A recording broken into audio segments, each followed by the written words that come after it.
Anda adalah PhD student ataupun anda bercita-cita untuk membuat PhD.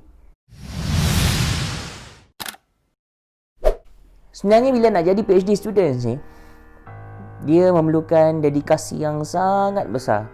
Dia memerlukan satu komitmen yang sangat besar. Saya tak advise kalau tuan-tuan dan puan-puan nak buat PhD semata-mata rasa macam I feel bored and I want to do PhD. So, I would like to share with you how actually we can lead towards a transformational life while you doing PhD. Sebelum saya melanjutkan pelajaran PhD saya pada tahun 2009, I immediately made a prayer to Allah that, oh Allah, please make that this PhD is a transformational one for me.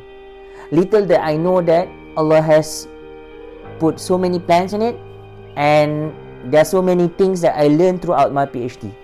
There are many things that we're supposed to be doing. First of all, we should know that doing PhD is actually a journey for us to become a scholar. So what does it mean by becoming a scholar? Kita nak jadi seseorang yang ada kemahiran dalam membuat keputusan, kemahiran dalam membuat penilaian, kemahiran dalam membuat analisis kepada data. So these are all the things that we learn throughout the PhD punya stage. Contohnya, bila kita buat keputusan pada kehidupan kita pasca PhD, ia bukanlah semata-mata kerana cakap-cakap ataupun dengar-dengar daripada orang lain sahaja. Kita sepatutnya be able to get all the information needed, and there is where actually we make our own decision. And this is where actually PhD taught us to do so. Kita dapat data, macam mana kita nak buat analysis and make sense of the data. So that is also another skill that we got by doing PhD. On top of that, apa yang saya rasa penting apabila kita live a life as a scholar ni sebenarnya is where actually we create the knowledge, and after that we disseminate that particular knowledge. We share it out to the global community out there. Okay, and that is where actually we try to make impact to the world. My life as doing a PhD as a PhD student is considered turbulent, I would say that, but I recall of that experience. I'm very glad particular period of time, 4 years and a half actually when I did my PhD is transformational enough for me, is that make me who I am right now. Jadi saya nak kongsikan kat sini beberapa tips actually macam mana kita nak lead a transformational life when actually we are doing PhD. Bila kita nak buat PhD ni, kita kena ada mindset yang baru. It is not only about rushing to finish the PhD. It is not about the result matters, but it is about recollecting the thought process in between getting the PhD itself. Okay, so kalaulah kita buat PhD ni, kita rush untuk completekan PhD, sebenarnya kita tak ada masa untuk become reflective in our thinking. So kita nak habis sahaja. So that is not a joy of doing a PhD. A joy of doing PhD is when you start to do the PhD daripada awal sampai ke habis, you remember every single important things that happen throughout your life during that particular series, and when you remember, you become reflective on that matters. For example, like what will happen if it the other way around, you know.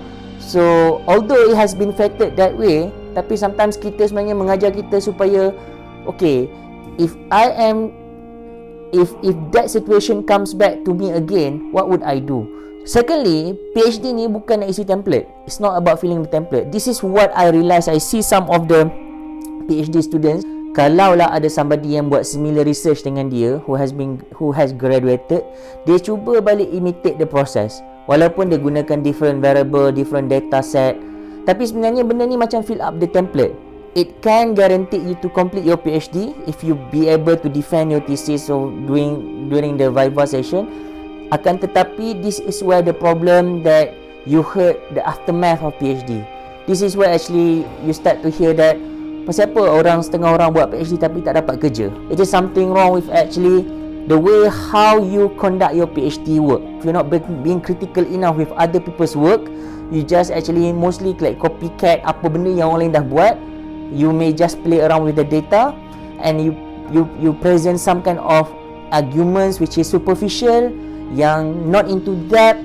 So that is where actually you didn't develop good skill that make you be able to be hired outside there. Satu benda yang saya rasa sangat merisaukan ialah apabila setengah PhD student ni bila dia dah grad, bergelar doktor, kalaulah sebenarnya dia tak dapat kerja as a PhD holder, sepatutnya kemahiran-kemahiran yang dia ada tu membolehkan dah untuk dia do some startup, do some kind of business. Of course, they need to add up more skills, but one of the skills that you learn throughout your PhD is lifelong learning skill. Okay, lifelong learning skill ni ialah kemahiran kita untuk mendapatkan ilmu-ilmu yang baru, to adopt it to ourselves. So sepatutnya tak menjadi masalah pada kita untuk mencipta sesuatu pekerjaan di luar sana apabila kita tamat ataupun kita habis PhD kita. So your life is not transformational enough because you are actually filling up the template. You need to be reflective in writing.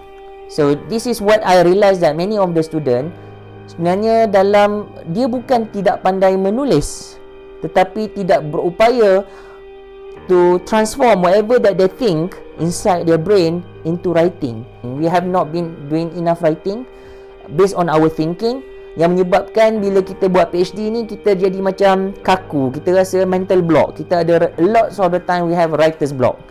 So I would suggest that when in order for you to make your life transformational as a PhD student is start blogging. Okay, if you want to do blogging, otherwise you can just use social media to write your own reflections, your own experience when you are doing your PhD.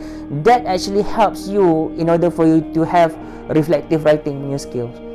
We should get communication skill, negotiation skill, be able to sell ideas, be able to market things, okay, to convince others. Those are very important skills that we need to have on top of the writing skills, as well as critical and analytical thinking. So I would really recommend that if, let's say, you have a problem while you're doing PhD, do not run away from it. Okay, you have to confront it. And for example, like if you have a problem with your supervisor, do confront with your supervisor, talk nicely to them, but also need to confront them.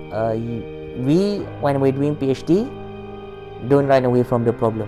And the final tips for us to become transformational in our life as a PhD students is try to balance our life as much as possible. Don't just stuck in doing PhD, concentrating on your own work entirely 24/7, but you need to have your own time and personal time. You need to have your social time, because you know that doing PhD is mostly a lone journey. Okay, it's a lonely journey. So you need to make sure that while doing your PhD, yang penting hubungan kita dengan Tuhan tu, hubungan kita dengan Allah SWT ni mesti kena kuat. It has to be strong. You need to make prayers to Him and ask Him to help us to overcome any kind of challenge of hurdles that you have. That is the first one. Second one is to get connected with others. So you join the PhD circles. For example, like what I did in London, we created Malaysian Postgraduate and Family in London, and we regularly meet, having potluck session, all those kind of thing. That actually to reduce our anxiety towards doing our PhD. And another thing that you have to do is you have to accept the fate that is actually descends upon you, because sometimes throughout the PhD there may be a lot of turbulence. Okay, for example, in my case, I have several kind of illnesses throughout my PhD, and then I think the biggest challenge is when actually my lab caught fire, when the accident came in, and then I was actually at the pinnacle of completing the few final samples for my experiments, but I ended up cannot do that particular experiments and just rely on whatever the data that I have to complete up my thesis. This kind of challenges is actually making us mature. Janganlah kita minta doa supaya kita diberikan cabaran-cabaran yang besar macam ni kan. Akan tetapi kita minta doa supaya apa-apa cabaran yang Allah berikan kepada kita, kita dapat lalui dengan mudah, kita dapat atasi dengan baik. And most importantly, we take care of our physical and mental health and spiritual health as well.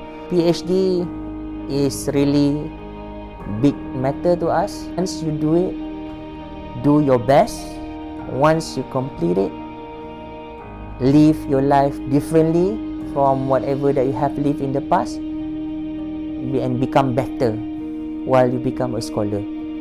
So that's all my tips for now. Thank you very much. I hope that whenever that you decided to do your PhD, and do your best, insyaAllah, for your own self, for the nation, for the country, and for the global world. I think that is our contribution as a PhD scholar. Assalamualaikum warahmatullahi taala wabarakatuh. Please do not forget to like, comment, and subscribe to this channel for more tips and information. Thank you.